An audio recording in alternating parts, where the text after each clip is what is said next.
In a small town of Gujarat, India, 1928, a young boy watched his mother care for the sick, the poor, and the hungry.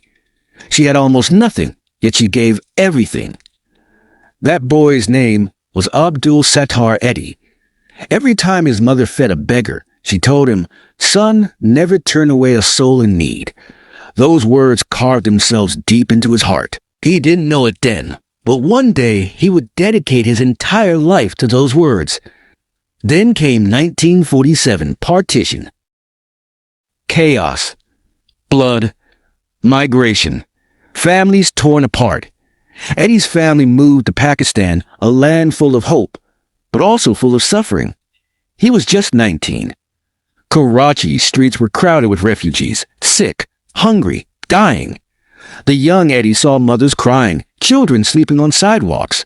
He could have looked away, but he didn't. He decided, if no one helps them, I will.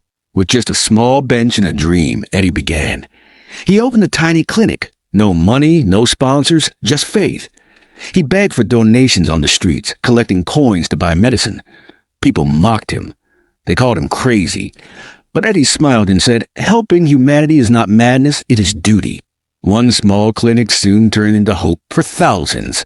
Then tragedy struck. A woman left her newborn baby in the street. No one helped. The child died.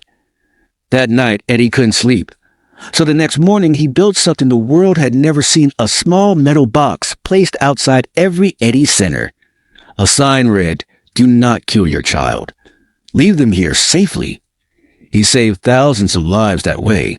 Thousands of children who would one day call him father.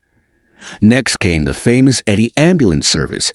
It started with one old van, driven by Edhi himself. He would rush to accident sites, lift the injured with his own hands, and drive through the night. No sirens, no spotlight, just service. As years passed, that one van became the world's largest private ambulance network. Over 1,800 ambulances, each one carrying a message, humanity above all. While others built empires, Edhi built humanity. He opened orphanages, shelters for women, homes for the mentally ill, and hospitals for the poor. His wife, Bilkis Edhi, stood by him. Together they became Pakistan's heart. When asked about religion, he said, "My religion is humanity." He wore the same simple clothes every day. He owned 2 pairs of clothes, nothing more. But his soul was the richest of all. Even in his old age, when illness weakened his body, Edhi refused to rest. He said, "I can't stop while people still suffer." In 2016, at the age of 88, Abdul Sattar Edhi passed away.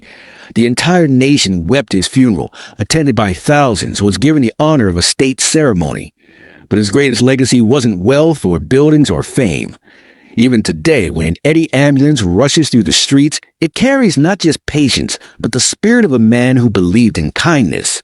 Abdul Sattar Edhi proved that greatness doesn't come from power, but from compassion. He showed the world that one man with no riches, no fame, no government can still change millions of lives. And in the quiet of the night, when someone in pain whispers a prayer for help, somewhere, an Edhi ambulance answers. Because humanity never dies. It was the millions of hearts he healed.